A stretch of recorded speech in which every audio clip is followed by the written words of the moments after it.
YouTube friends, welcome back to my channel. My name is Angela and I am an Aussie book reader. So this week we are continuing the journey of The Public Library Chooses My TBR.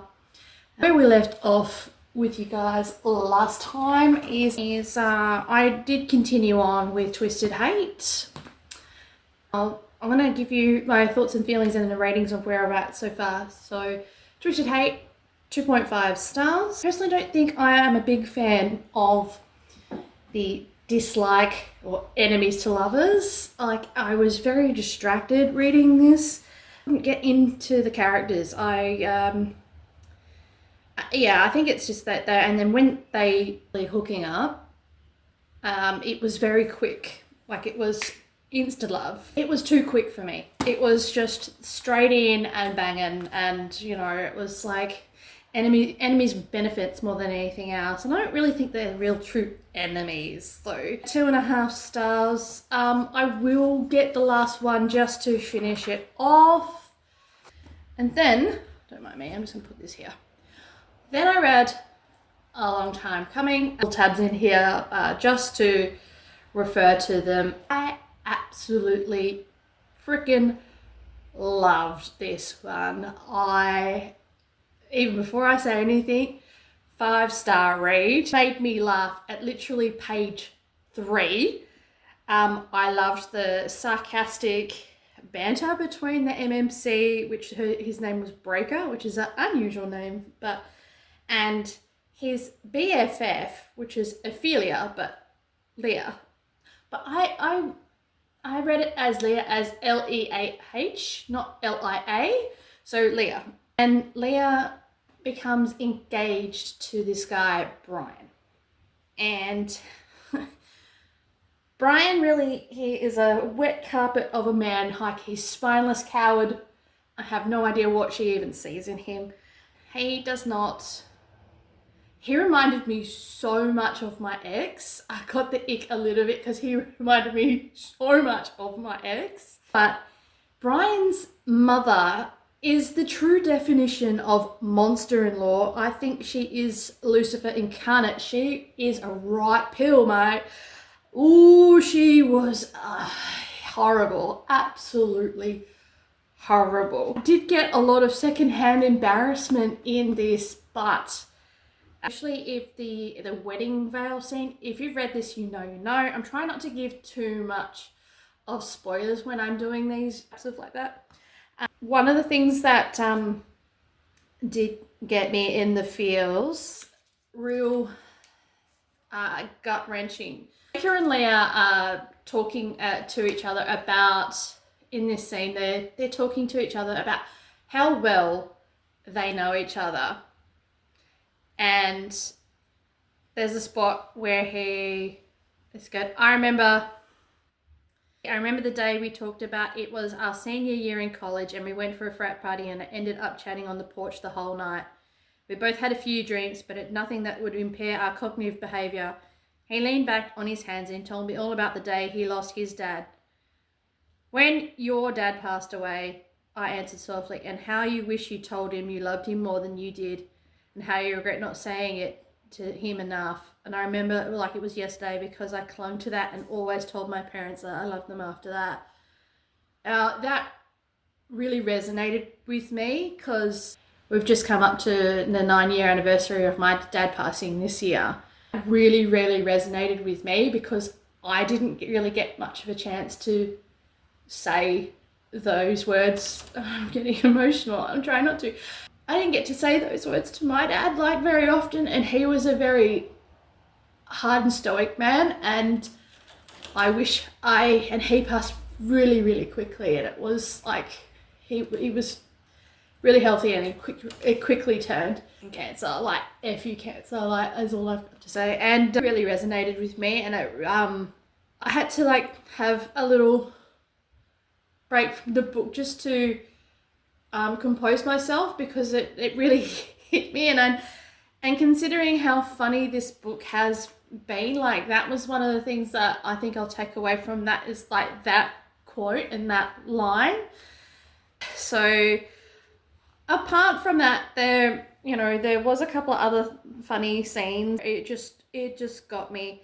As I said, like, I really thought that Brian reminded me a lot of my ex and how much of a douchebag that he is.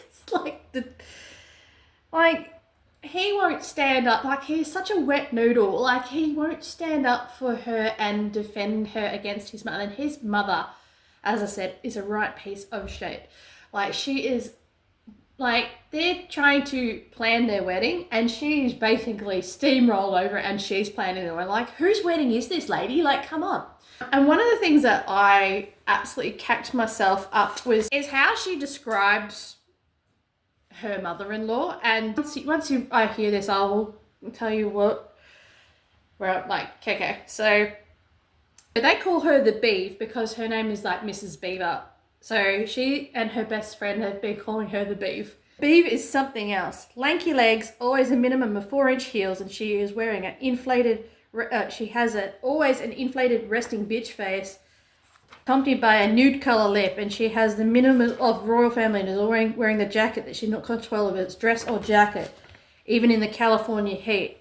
And with a hat when she's outdoors. The only time she doesn't wear the hat is when she's sitting down for a meal. This is the part that made me absolutely lose my shit laughing. She reminds me of Yzma from the Emperor Groove, minus the purple skin, saggy tits that touch her belly button, and the adherent henchman who cooks her a meal spinach puff. And I just thought, as soon as I read that, I went, Run, Glimmer! Like, in my head, and then I just was losing my shit laughing. But, like, the banter between Breaker and Leah, like, was so funny. Like, it was like the sarcastic absolute douchebag. His mother really tries to steamroll things. It's like the sarcastic words. Why are words so hard today? The banter between Breaker and Leah is quite funny. There's a lot of pop culture. There you go. It's sarcastic pop culture references. I knew it would come to me. It's just gone. Then there was the scene with the bakery. Oh my God. I loved that scene so much. It was just, I was like, yes, fuck yeah, go girl. I was so happy for her to finally stand up for herself. I was like, fuck yeah. It was awesome. So all in all, 5 stars. And once again, I have got myself in a book series that I didn't even know that was a book series. Now I need the next ones of Meghan Quinn. I think Meghan Quinn is a new favourite author of mine because I read Till Death Do Us Summer and that was a spicy read. Woohoo! But this was actually pretty good. Like, I really enjoyed this one. This wasn't on my radar. It just happened to be there and I just thought, oh, I'll give that a try because I've read Meghan Quinn before and I'll give her another go. I'm so glad that I did because I got myself a 5-star read out of it. So hell fucking yeah. And then I've made a start on Picture Perfect by Tessa Bailey and I'm at chapter 18 and I'm 165 pages in. And I actually am liking this one so far. Like, it's like the women in sport. Like, so our main character is Skylar. She is like a baseball / softball pitcher. And Robbie. Yeah. Robbie is the MMC and like he sort of like insta falls for her the minute that he sees her. And Skylar, she is that sort of like, she's giving me that real tomboy feel that doesn't take shit from guys. She's obviously been around a lot of guys, like grown up with a lot of guys, and she has the hots for her brother's best friend and she enlists Robbie to try and help her. So this is more like that fake dating love coach. There you go. That's what it is. So it's the fake dating love coach trope. Enjoying it so far. Like, you know, I will update you on the rest of how I'm feeling with those. So far, this is like at a probably currently sitting about a 3. I'm only about halfway, give or take about halfway.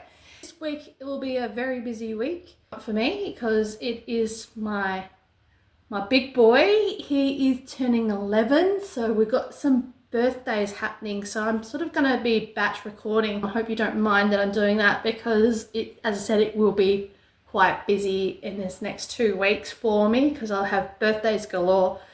Anyway, well, I'll come back to you when I have more thoughts and feelings. Peace.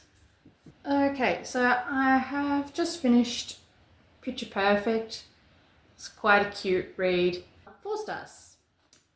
Quite spicy. I'd probably say about a 2 G spice. This typical sort of like boy coaches girl and he falls for her like I said before, it was feeling like he fell for her straight away, like as soon as he saw her.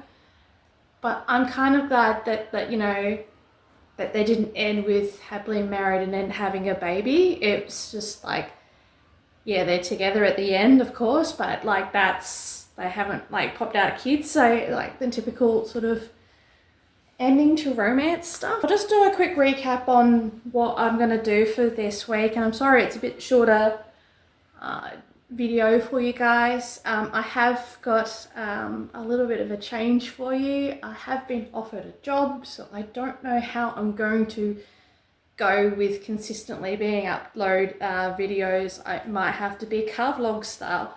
We'll see how that goes, but just a quick little recap on what I have read for you for this time.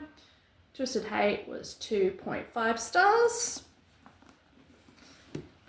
A Long Time Coming was 5 stars. New favourite read. And then Picture Perfect by Tessa Bader was 4 stars. Anyway, so that's it for this week, guys. I hope you enjoyed what I have to bring for you for this week. And if you love my lovely face, how could you not do all the YouTube things like liking and subscribing, leaving a comment, and all that jazz. And with that being said, happy reading!